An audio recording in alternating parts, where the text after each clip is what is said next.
इशिता सो चुकी थी और अनुज भी अपने कमरे में चला गया था, लेकिन मेघना को नींद प्यारी नहीं थी। उसने किताब को खोला और उसे पढ़ना शुरू किया। राजकुमारी मेघालय को राज्य में फैली महामारी की बहुत चिंता थी। उसी महामारी को दूर करने के लिए वो महर्षि नीलकंठ जी के आश्रम पहुंची। मेघालय, भले ही आप राज्य की राजकुमारी हैं, लेकिन यहाँ आप एक महासिद्धि हासिल करने आई हैं, तो इस समय आप सिर्फ मेरी एक शिष्य हैं। गुरुदेव, हम भी यही चाहते हैं कि आप हमें भी अपने एक शिष्य के रूप में ही देखें और हमारी पहचान को यहाँ गुप्त रखा जाए। तभी एक लड़का वहां पर आया।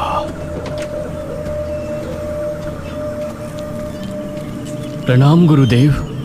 अभिमन्यु, कल से आप भी अपनी महासिद्धि की प्रक्रिया शुरू करने वाले हैं। आप दोनों गुरुकुल के वस्त्र धारण कर लें। अवश्य गुरुदेव। मध्य रात्रि के पहर महर्षि नीलकंठ जी अग्निकुंड के सामने बैठे थे और उसी अग्निकुंड के दूसरी तरफ राजकुमारी मेघालय और अभिमन्यु बैठे थे। आप दोनों एक महान सिद्धि हासिल करने जा रहे हैं। उसे शुरू करने से पहले आप दोनों की सहन शक्ति की एक परीक्षा होगी। इस भीषण सर्द ऋतु में आप दोनों को तालाब के ठंडे पानी में पूरी रात खड़े रहकर अपने मन में सिद्धि मंत्र का जाप करना है और सुबह सूर्योदय के पश्चात ही आप दोनों तालाब से बाहर आएंगे। मैं सूर्योदय से पहले यहाँ पहुँच जाऊंगा और आप दोनों को तालाब से निकालने की आज्ञा दूंगा। अवश्य गुरुदेव। महर्षि के कहने पर अभिमन्यु और मेघालय दोनों तालाब की ओर रवाना हो गए।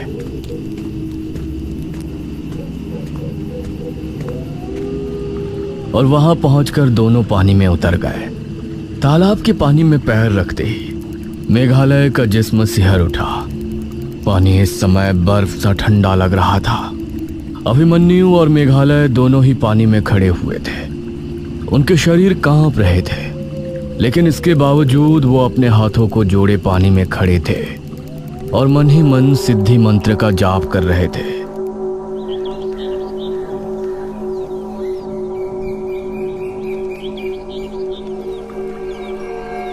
सुबह होने तक दोनों का शरीर सुन्न पड़ गया था। जब सूरज की किरण इनकी आंखों पर पड़ी तो इन्होंने आंखें खोली। अरे, ये महर्षि जी तो अभी तक नहीं आए। उन्होंने कहा था कि उनके आने पर ही हम लोग तालाब से बाहर जाएंगे। लेकिन उन्होंने ये भी तो कहा था कि सूर्योदय से पहले वो यहाँ आ जाएंगे। मुझसे तो अब और पानी में नहीं रुका जाएगा। ये कहकर अभिमन्यु तालाब से बाहर निकल आया, लेकिन मेघालय अभी भी पानी में खड़ी थी।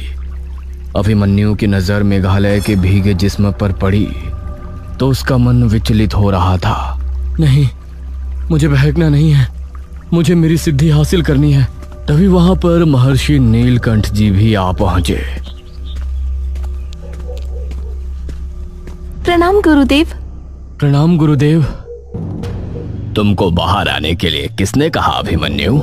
गुरुदेव, आपने कहा था सुबह होने पर सूरज निकलने के बाद ही हमें तालाब से बाहर आना है, और आप समय पर नहीं आ पाए तो हम सूर्योदय होने पर खुद ही बाहर आ गए।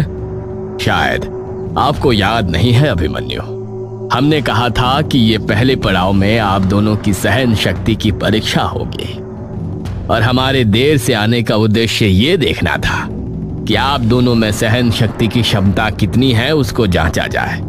आपको हमारे आने तक की प्रतीक्षा नहीं हुई और आप बाहर आ गए, लेकिन मेघालय ने सहन शक्ति से हमारी आने की प्रतीक्षा की।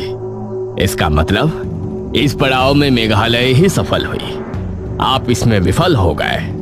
मेघालय का शरीर कांप रहा था, लेकिन वो चुपचाप महर्षि की बात को सुन रही थी। मेघालय, आप तालाब से अब बाहर आ सकती हैं। मेघालय तालाब के पानी से बाहर आई, लेकिन अभिमन्यु अब मन ही मन मेघालय पर क्रोधित हो रहा था। अगर ये भी तालाब से बाहर आ जाती तो महर्षि मुझ पे क्रोधित नहीं होते।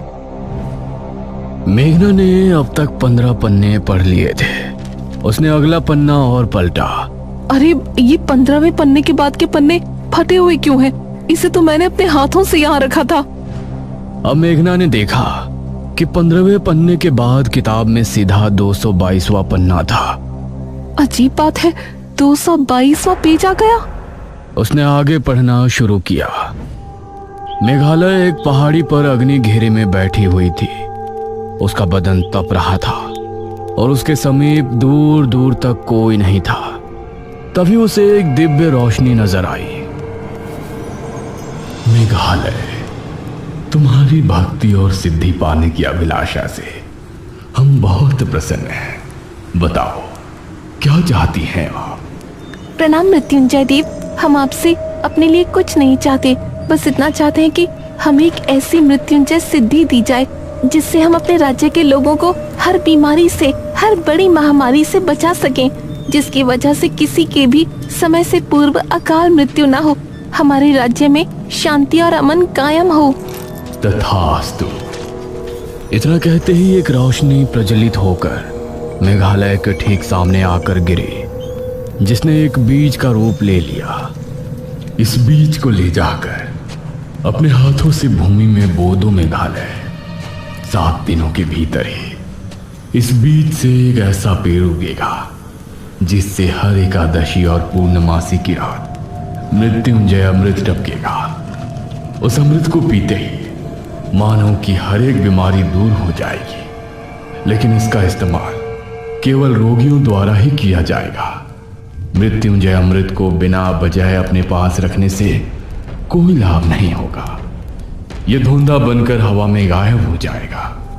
इसका इस्तेमाल केवल और केवल रोगियों को ठीक करने के लिए ही किया जाएगा। आपका बहुत बहुत धन्यवाद मृत्युंजय देव। लेकिन एक बात ध्यान से सुन लो मेघालय, एक दिन ऐसा आएगा जब रोगियों की संख्या बहुत ज्यादा होगी और उस समय मृत्युंजय अमृत पास होने के बाद भी तुम खुद को लाचार महसूस करोगे। लेकिन ऐसा समय भला क्यों आएगा देव, और कब आएगा? अभी नहीं, सदियों के बाद आएगा। तो उस समय हम कैसे जीवित होंगे? जब वो होगा तो तुम्हारे सामने ही होगा। अब जो मैं बता रहा हूं उसको ध्यान से सुनो। उस समय जब महामारी फैली होगी और तुम खुद को बेबस समझोगी, तब तुमको एक महाविधि करनी होगी। इतना पढ़ने के बाद मेघना ने अगला पन्ना खोला और उस पर लिखी विधि को ध्यान पूर्वक पढ़ने लगी। वक्त तेजी से आगे बढ़ रहा था और मेघना के माथे की सलवटें बढ़ती जा रही थी। उसे पढ़ते पढ़ते कब सुबह हो गई उसको पता नहीं चला। सुबह 8 बजे का अलार्म बजा।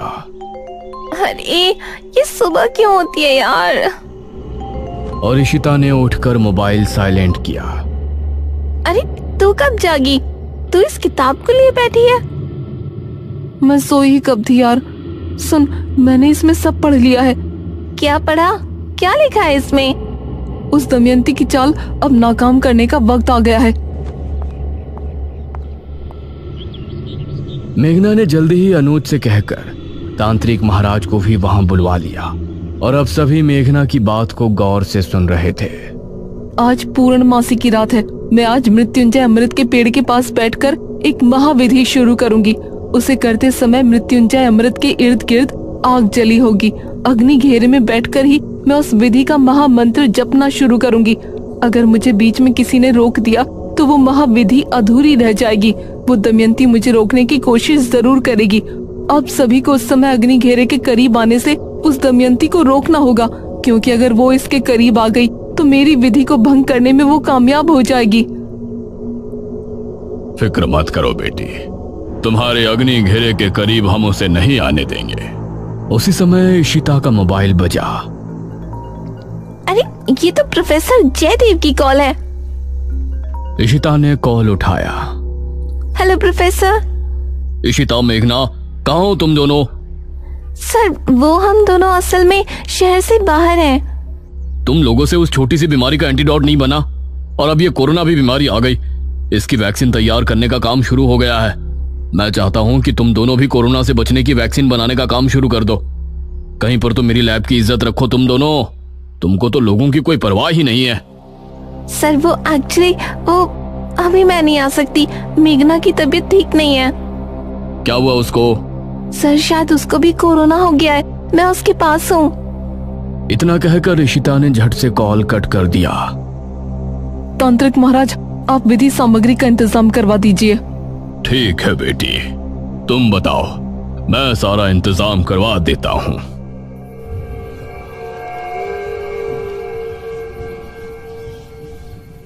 रात को 9 बजे के समय मेघना मृत्युंजय अमृत के पेड़ के सामने बैठी थी। उसके चारों ओर एक अग्नि घेरा जल रहा था। तांत्रिक महाराज के हाथ में नारियल की रस्सी का एक गट्ठर था, जिस पर जगह जगह लाल धागे बंधे थे। हमें इस अभिमंत्रित रस्सी से एक सुरक्षा चक्र बनाना होगा। दमयंती यहाँ आ गई तो इस रस्सी को पार नहीं कर पाएगी। हम चारों उसके चारों कोनों पर खड़े रहेंगे। ठीक है तांत्रिक महाराज।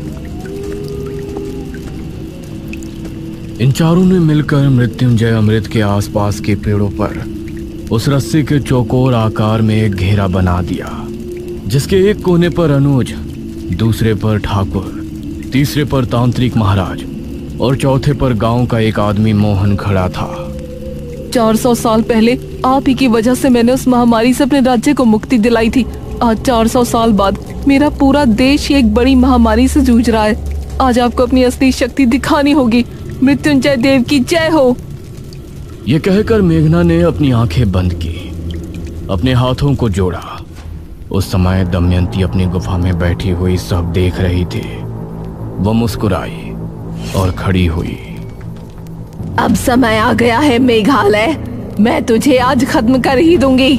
तेरी मौत का यही समय सही है।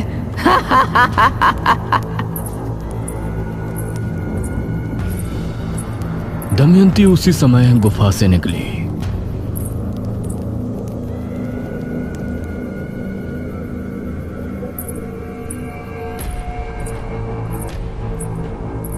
अरे कहाँ जा रही है तू? लॉकडाउन लगा है, भूल गई क्या? वो उस तरफ बढ़ा ही था कि दमयंती उस पर झपटी।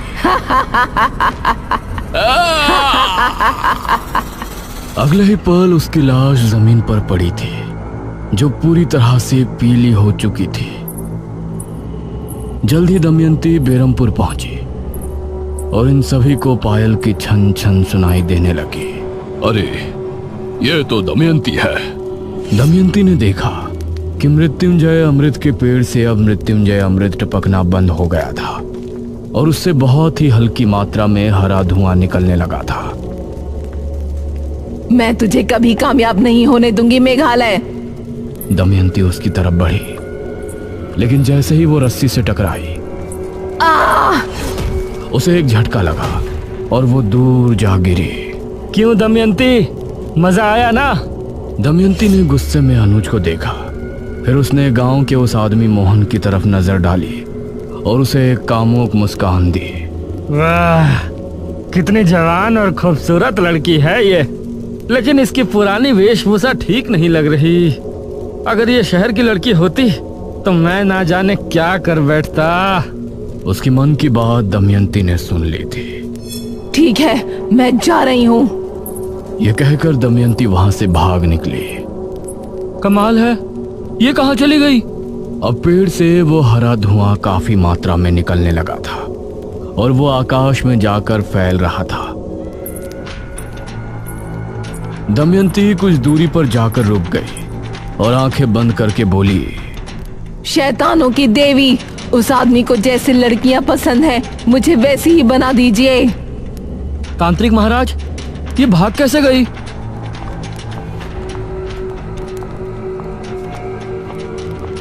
मोहन, जरा इधर देखो। इन सभी ने देखा कि सामने से दमयंती आ रही है। उसके कपड़े इस समय बहुत तंग थे।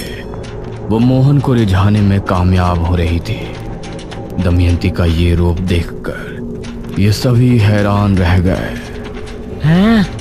ये तो शहर की लड़की से भी ज्यादा खूबसूरत है। मोहन, तुम मुझे पसंद करते हो ना? चाहती हो कि मैं तुम्हारी हो जाऊं? ऐसा मुमकिन है? ये सुनकर मोहन को यकीन नहीं हुआ। मोहन, अपनी जगह रुको। इसकी बातों में मत आना।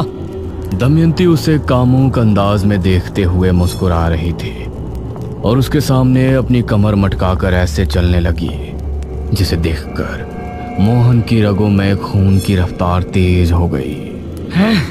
अरे दमयंती, मेरी हो जाओ। इस रस्सी को तोड़ दो इसको, मैं तुम्हारी हो जाऊंगी। हाँ, अब मैं तुमसे दूर नहीं रह सकता, मैं अभी इसे तोड़ दूंगा। नहीं मोहन। यह कहकर मोहन ने उसी समय रस्सी को तोड़ दिया। नहीं।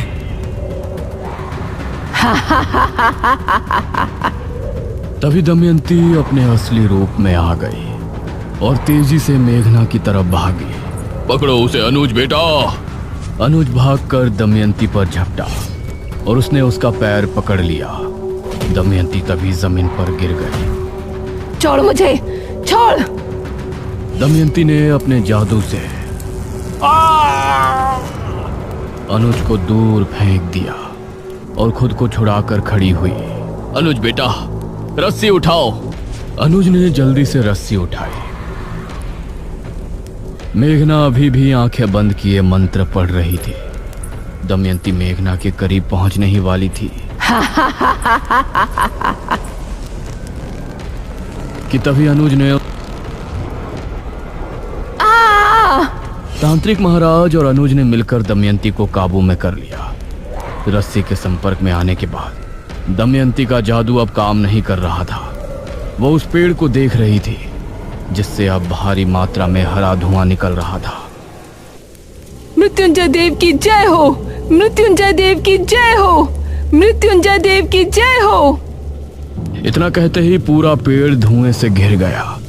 ये धुआं बहुत ज्यादा गहरा था। चारों तरफ हरा बादल छा गया। इन लोगों को एक दूसरे की शक्ल तक नजर नहीं आ रही थी। दमयंती की चीख भी उसी धुएं में कहीं घूम रही थी। मेघालय, मैं तुझे कामयाब नहीं होने दूंगी।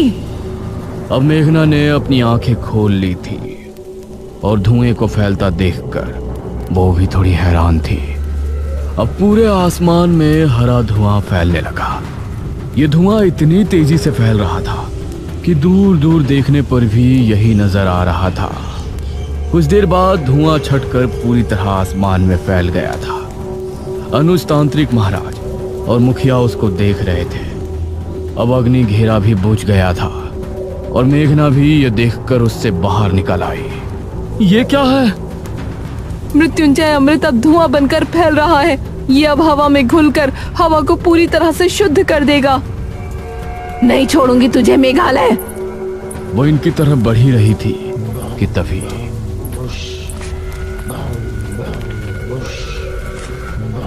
यह आवाज सुनकर ये सभी चौंक पड़े और दमयंती भी हैरान रह गई।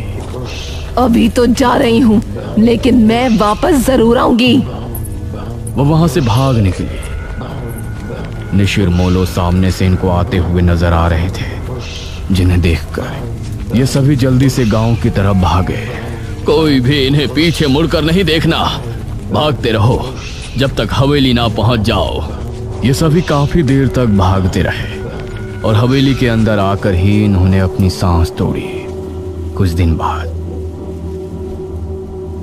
ये सभी एक साथ हॉल में थे और मेघना टीवी के सामने खड़ी थी। उम्मीद है आज अच्छी खबर सुनने को मिलेगी।